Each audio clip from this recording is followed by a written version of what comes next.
Hello আজের জনগণ আসসালামু আলাইকুম। আজকে আমি বানাচ্ছিলাম কেক। আর আমার কাছে ছিল না ভ্যানিলা এসেন্স, তার জন্য আমি লেবু দিয়ে কাজ চালিয়ে দিলাম। তারপরেই আমি আরেকটা জিনিস লক্ষ্য করলাম, সেটা হলো গিয়ে ড্রাই ইনগ্রিডিয়েন্টস গুলো আমি সবগুলা চাইলা দিয়ে দিলাম। কিন্তু আমার বেকিং পাউডার দিতে মন নাই। ভাই বেকিং পাউডার না দিলে কেক কেমনে ফুলবে বলেন? তারপরে দিয়ে দিলাম বেকিং পাউডার। তারপরে দিয়ে তেল দিতেও মনে নাই। তারপরে আবার তেল দিয়া গুটানাটা করতেছিলাম।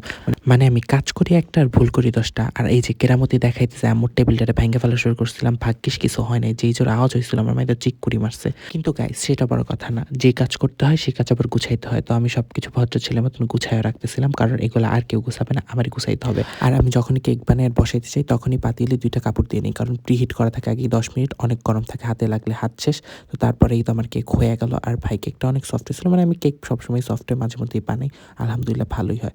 তো উপরে দেখাইতেছিলাম আপনাদেরকে আমি টিপ্পা দেখেন আমার কেক কত সফট। আর এরপরে চলে যাই আমি কেকটা নিয়ে আমার ছোট খালার বাসায়, ওই জায়গায় বসে ডেকোরেশন করি। কারণ ওয়ান ডিশ পার্টিটা ওই জায়গায় ছিল। আর অনেক কাহিনী আছে যেটা আপনার সাথে শেয়ার করবো। কেকটা টাইনে নেওয়া সম্ভব না। তো আমি কেকের উপরের লাস্ট কোটিংটা দিতেছিলাম। আর কেক দেখতে সুন্দর হয়েছিল। আর আমি লাস্টে একটা ট্রিক্স খাটাইছি যেটা আপনারা পরের ভিডিওতে দেখতে পারবেন। মানে কেকসের উপরে টপার্স দেওয়ার মতন কিছুই ছিল না। পরে আমি একটু বুদ্ধিমত্তা খাটাইছি। যাই হোক, লাইক কমেন্ট শেয়ার করতে ভুলবেন। আজকের মতো এই পর্যন্ত। টাটা।